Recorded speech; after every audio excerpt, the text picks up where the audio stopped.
मनुष्य के सारे संबंधों का आधार है अपेक्षा। पति कैसा हो जो मेरा जीवन सुख और सुविधा से भर दे। पत्नी कैसी हो जो सदैव मेरे प्रति समर्पित रहे। संतान कैसी हो जो मेरी सेवा करे, मेरा आदेश माने।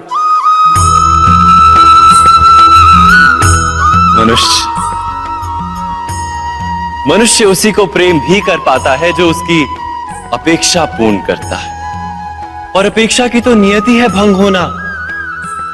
कैसे? क्योंकि अपेक्षा मनुष्य के मस्तिष्क में जन्म लेती है। कोई अन्य व्यक्ति उसकी अपेक्षाओं के बारे में जान ही नहीं पाता। पूर्ण करने की प्रामाणिक इच्छा हो तब भी कोई मनुष्य किसी की अपेक्षाओं को पूर्ण नहीं कर पाता, और वहां से जन्म लेता है संघर्ष। सारे संबंध संघर्ष में परिवर्तित हो जाते। पर मनुष्य अपेक्षा को संबंध का आधार ना बनाए और स्वीकार करे केवल संबंध का आधार, तो क्या ये जीवन स्वयमेव सुख और शांति से नहीं भर जाएगा? स्वयं विचार कीजिएगा।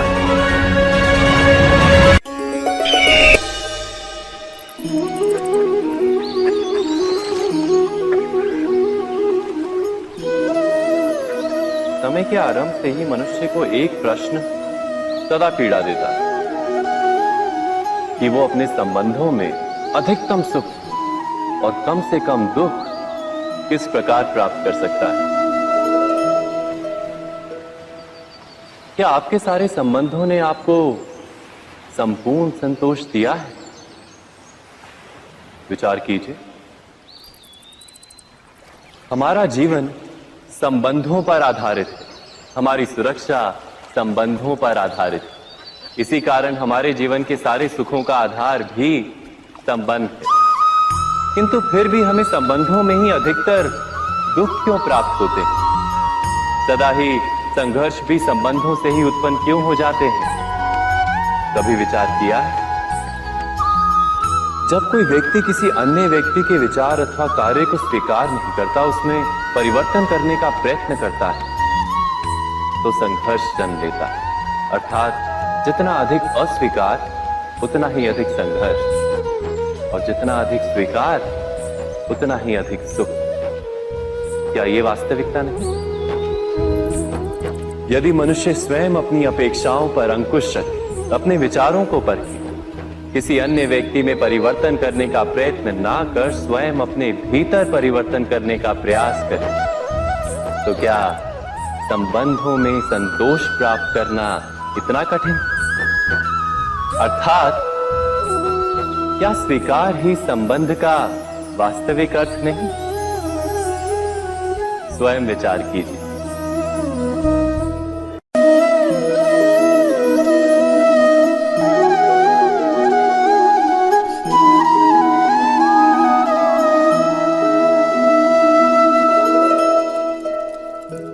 जब किसी व्यक्ति को किसी घटना में अन्याय का अनुभव होता है, तो वो घटना उसके अंतर को झकझोर देती। समस्त जगत उसे अपना शत्रु प्रतीत होता है। अन्याय लगने वाली घटना जितनी बड़ी होती है, मनुष्य का हृदय भी उतना ही अधिक विरोध करता है। उस घटना के उत्तर में वो न्याय मांगता है, और ये योग्य भी है। वास्तव में समाज में किसी भी प्रकार का अन्याय व्यक्ति की आस्था और विश्वास का नाश है। किंतु ये न्याय क्या है? न्याय का अर्थ क्या है? अन्याय करने वाले को अपने कार्य पर पश्चाताप हो, और अन्याय भुगतने वाले के मन में फिर से विश्वास जगे समाज के प्रति। इतना ही अर्थ है ना न्याय का। किंतु जिसके हृदय में धर्म नहीं होता, वो न्याय को छोड़कर बैर और प्रतिशोध को अपनाता है। हिंसा के बदले प्रतिहिंसा की भावना लेकर चलता है।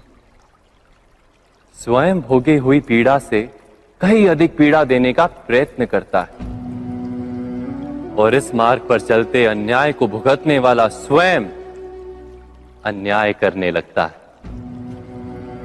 शीघ्र ही वो अपराधी बन जाता है, अर्थात न्याय और प्रतिशोध के बीच बहुत कम अंतर होता है और इसी अंतर का नाम है धर्म। क्या ये सत्य नहीं? स्वयं विचार कीजिए। दो व्यक्ति जब निकट आते हैं तो एक दूसरे के लिए सीमाएं और मर्यादाएं निर्मित करने का प्रयत्न अवश्य करते हैं। हम यदि सारे संबंधों पर विचार करें तो देखेंगे कि इन सारे संबंधों का आधार यही सीमाएं हैं जो हम दूसरों के लिए निर्मित करते हैं।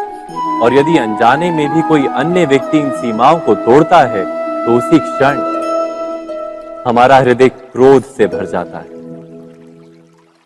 इन सीमाओं का वास्तविक रूप क्या है? क्या हमने कभी विचार किया? सीमाओं के द्वारा हम दूसरे व्यक्ति को निर्णय करने की अनुमति नहीं देते, अपना निर्णय उस व्यक्ति पर थोपते, अर्थात किसी की स्वतंत्रता का अस्वीकार करते हैं। और जब स्वतंत्रता का अस्वीकार किया जाता है तो उसका हृदय दुख से भर जाता है और जब वो सीमाओं को तोड़ता है तो हमारा हृदय क्रोध से भर जाता है। क्या ऐसा नहीं होता?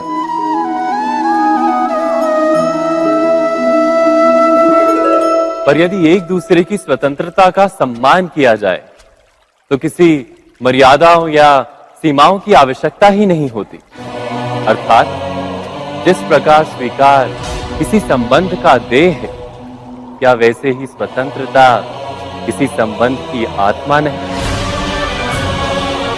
स्वयं विचार कीजिए।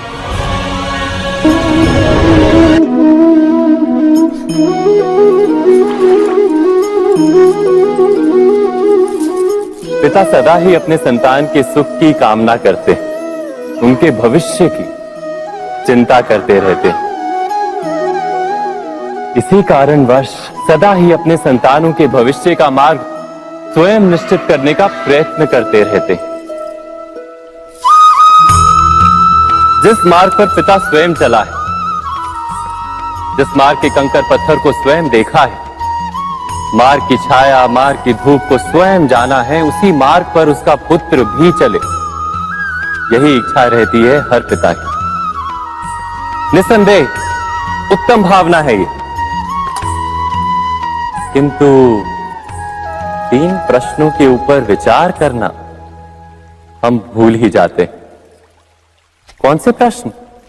प्रथम प्रश्न, क्या समय के साथ प्रत्येक मार्ग बदल नहीं जाते? क्या समय सदा ही नई चुनौतियों को लेकर नहीं आता? तो फिर बीते हुए समय के अनुभव नई पीढ़ी को किस प्रकार लाभ दे सकते हैं? दूसरा प्रश्न, क्या प्रत्येक संतान अपने माता पिता की छवि होता है?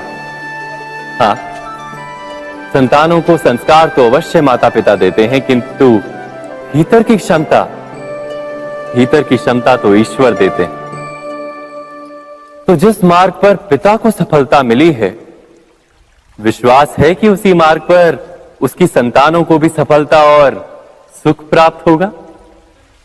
तीसरा प्रश्न, क्या जीवन के संघर्ष और चुनौतियां लाभकारी नहीं होती? क्या प्रत्येक नया प्रश्न एक नए उत्तर का द्वार नहीं खोलता?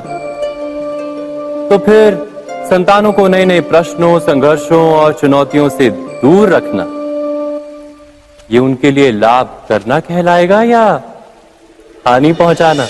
अर्थात जिस प्रकार संतान के भविष्य का निर्माण करने के बदले उसके चरित्र का निर्माण करना श्रेष्ठ है, वैसे संतानों के जीवन का मार्ग निश्चित करने के बदले उन्हें नए संघर्षों के साथ जूझने के लिए मनोबल व ज्ञान देना अधिक लाभदायक नहीं होगा?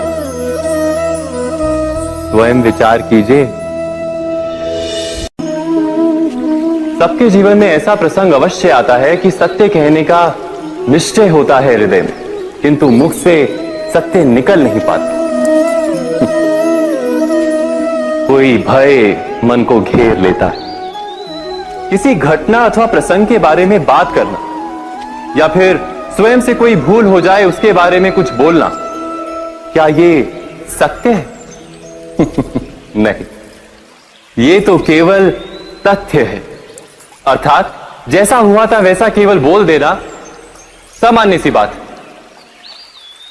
किंतु कभी कभी उस तथ्य को बोलते हुए भी भय लगता है। कदाचित किसी दूसरे की भावनाओं का विचार आता है मन, दूसरे को दुख होगा ये भय भी शब्दों को रोकता है। तो ये सत्य क्या है? क्या हमने कभी विचार किया है? जब भय रहते हुए भी कोई तथ्य बोलता है तो वो सत्य कहलाता है। वास्तव में सत्य कुछ और नहीं, केवल निर्भयता का दूसरा नाम है।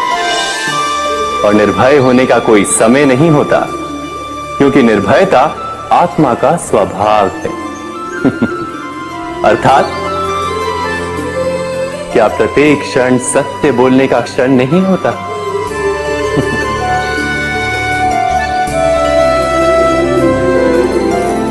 स्वयं विचार कीजिए। जब भी किसी की आशा और इच्छा भंग होती है तो उसका हृदय क्रोध से भर जाता है। जिस व्यक्ति को वो अपना अपराधी समझता है उसे दंड देने का प्रयत्न करता है।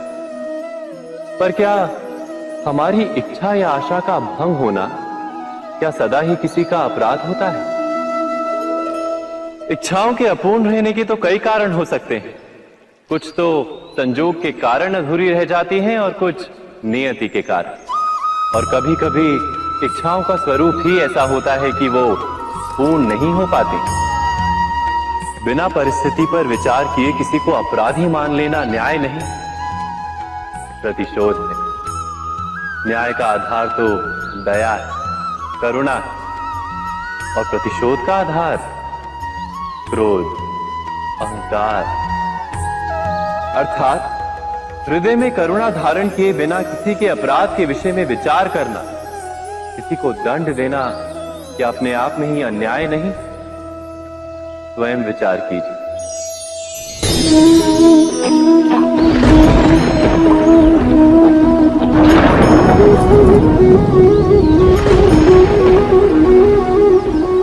सपनों और पूर्वाभासों के आधार पर हम भविष्य के सुख दुख की कल्पना करते हैं।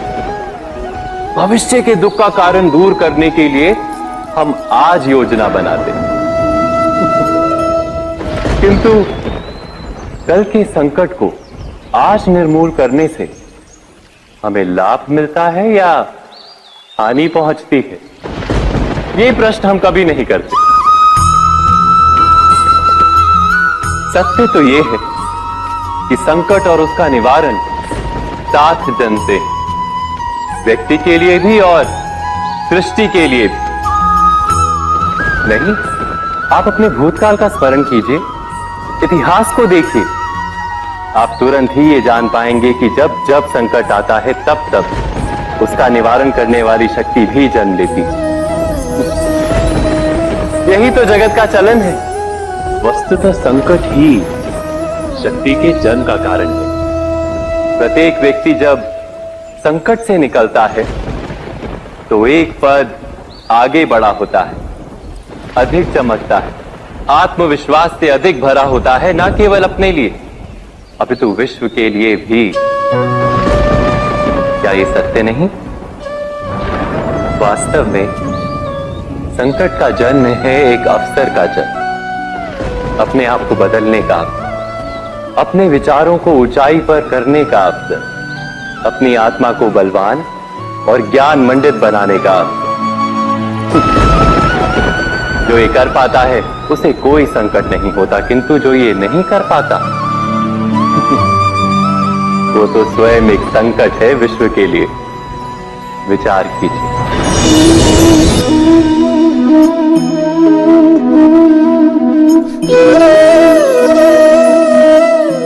परंपरा में धर्म बसता है और परंपराएं ही धर्म को संभालने का कार्य करती हैं, ये सत्य है। पर क्या केवल परंपरा ही धर्म है?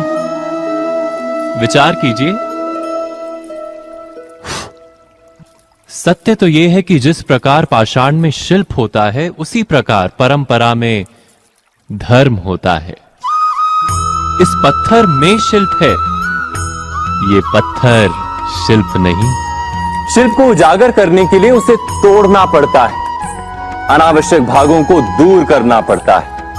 ठीक उसी प्रकार परंपराओं में धर्म ढूंढना पड़ता है। जिस प्रकार इंद्र पूजा की परंपरा को तोड़कर गोवर्धन पूजा का धर्म ना ढूंढा जाता, तो यादवों को उनकी मुक्ति का मार्ग नहीं मिल पाता। अर्थात परंपरा को पूर्णता छोड़ देने वाला धर्म से वंचित रह जाता है, और परंपरा का अंध अनुकरण करने वाला भी धर्म को प्राप्त नहीं कर पाता। कहते हैं हंस के पास नीर क्षीर विवेक होता है।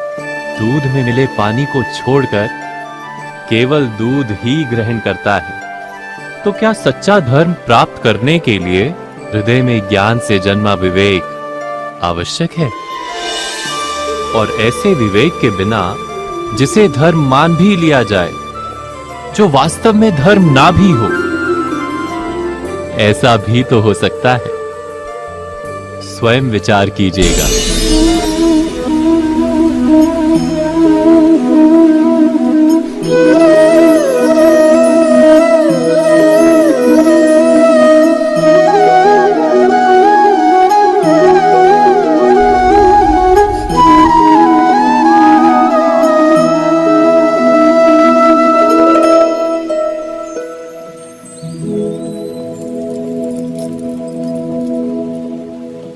भविष्य के आधार पर सब आज का निर्णय लेना चाहते हैं। भविष्य में सुख मिले, भविष्य सुरक्षित हो, ऐसे निर्णय आज लेने का प्रयत्न रहता है सबका। आप अपने जीवन को देखिए। क्या आपके अधिकतर निर्णय के पीछे भविष्य का विचार नहीं होता? और हो भी क्यों ना, अपने जीवन को सरल और सुखमय बनाने का प्रयत्न करने का अधिकार सबका है। पर भविष्य तो कोई नहीं जानता, केवल कल्पना ही की जा सकती है। तो जीवन के सारे महत्वपूर्ण निर्णय कल्पनाओं के आधार पर ही करते हैं हम।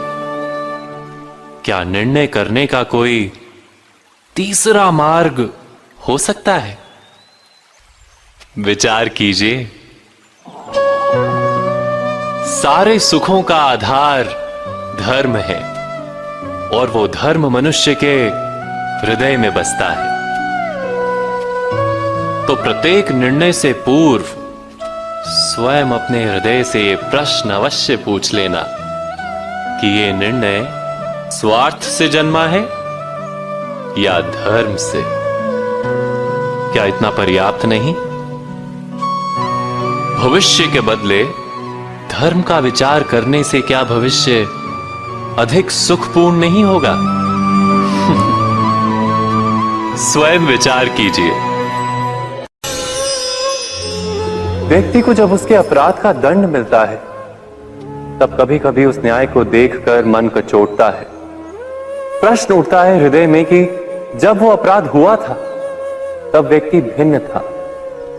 उसके पश्चात उसने इतने पश्चाताप किए, स्वयं में इतना परिवर्तन किया, फिर उसे दंड क्यों मिले? पर जहां आघात होता है, वहां प्रत्याघात भी होता है। जैसा कर्म वैसा फल। यदि किसी को प्रेम दोगे तो सुख प्राप्त होगा, यदि किसी की हत्या करोगे तो मृत्यु दंड मिलेगा। जैसा कार्य वैसा ही न्याय।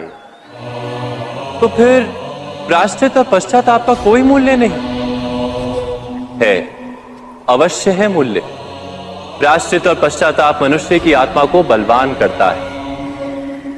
आने वाले दंड को स्वीकार करने के लिए मनुष्य को तैयार करता है। अर्थात बिना प्रायश्चित के दंड स्वीकार करने का कोई मूल्य है? स्वयं विचार कीजिए।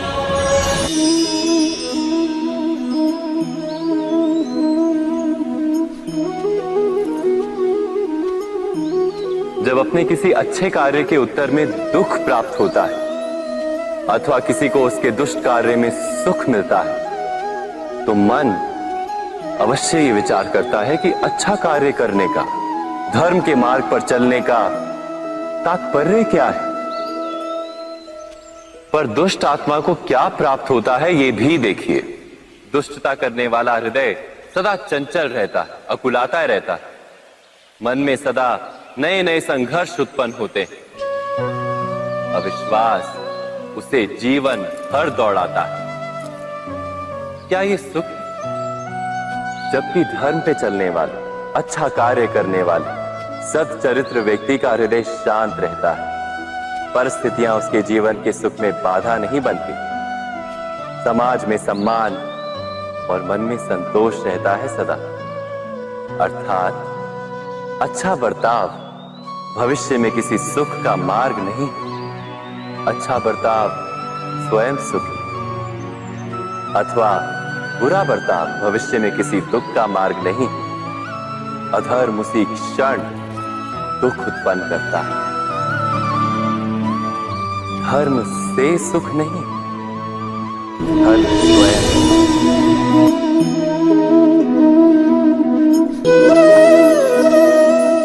सत्ता की लालसा सबके हृदय को घेरे रहती है। प्रत्येक व्यक्ति अपना एक राष्ट्र निर्मित करने का प्रयत्न अवश्य करता है।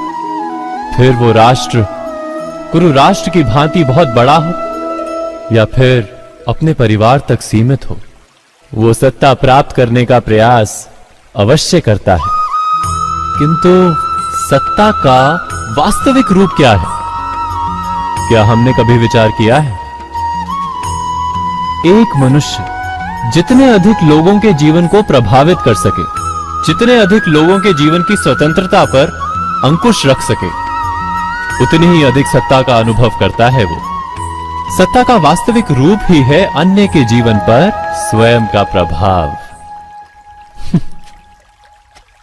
किंतु क्या वास्तविक प्रभाव प्रेम, दया, करुणा और धर्म से निर्मित नहीं होता? जब भी मनुष्य कठोरता और अधर्म से सत्ता प्राप्त करने का प्रयत्न करता है, तब वो दूसरों के हृदय में विरोध अथवा विद्रोह को जन्म देता है। और परिणाम कुछ इस प्रकार। हाँ, कुछ समय के लिए वो स्वयं को प्रभावी और शक्तिशाली अवश्य पाता है, किंतु वो वास्तविक सत्ता नहीं। यही कारण है कि भृगु और वशिष्ठ जैसे ऋषियों की आज भी पूजा की जाती है, रावण और हिरण्यकश्यप की नहीं। इस पर तो आप विचार अवश्य करें। सत्य कहा ना?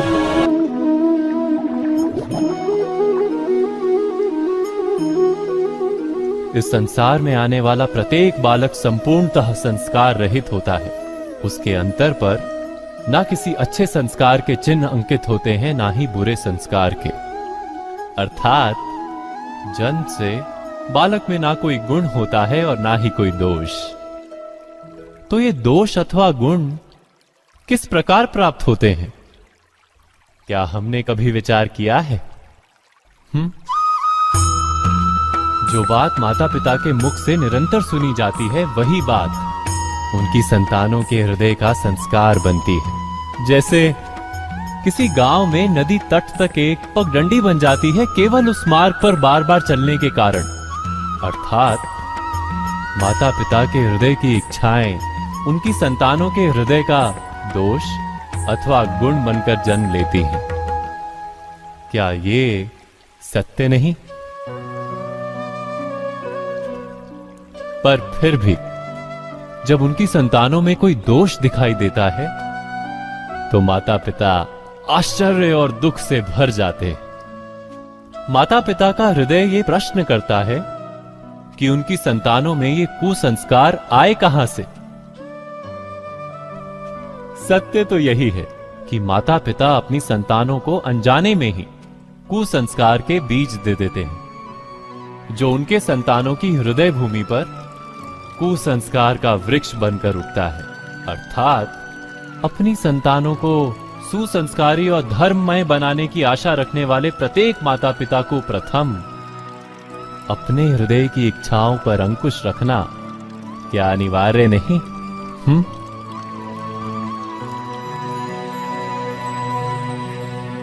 प्रत्येक माता पिता इस पर विचार अवश्य कीजिएगा।